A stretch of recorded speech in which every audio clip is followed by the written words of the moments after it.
I don't have to remind everybody it is the time of Lent. I'd like to start a little bit offbeat, start on the side. In that, I want to say, we all know about trying to lose weight.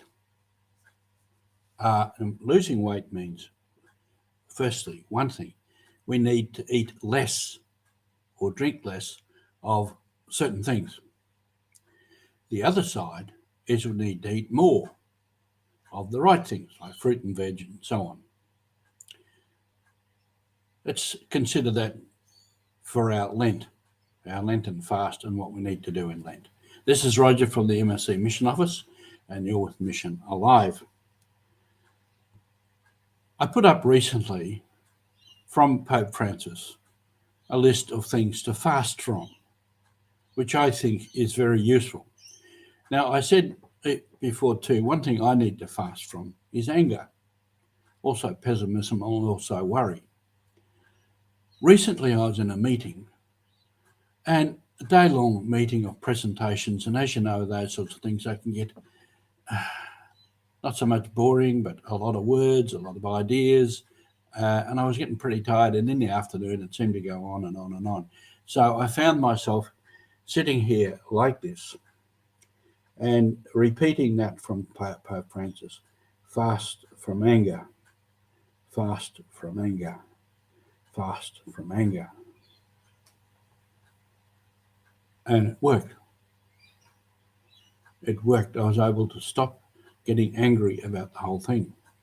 And that was a bit of a turning point. So that's one part of Lent, is that we fast from something, we stop doing something so that we might become better people, that we might progress along the way. And that's what Lent is for. We consciously work on things to change ourselves and to change our lives. The other thing is, what do we eat more of? What do we take on more? What is the positive aspect? And I think the gospel this morning tells us this, in that.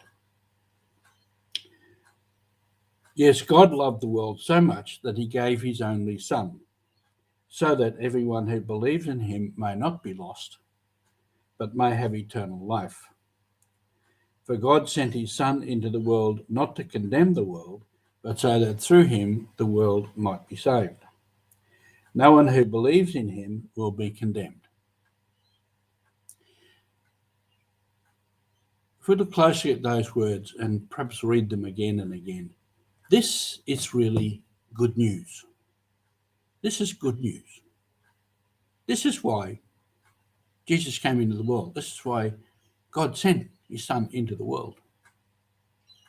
Not to condemn the world, not to be negative, but to save.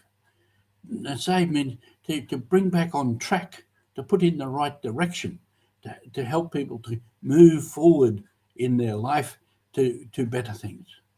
So what we need to do, as well as fasting from things like anger, pessimism, worry, and those other things that I put up there, is also to focus more on the good news.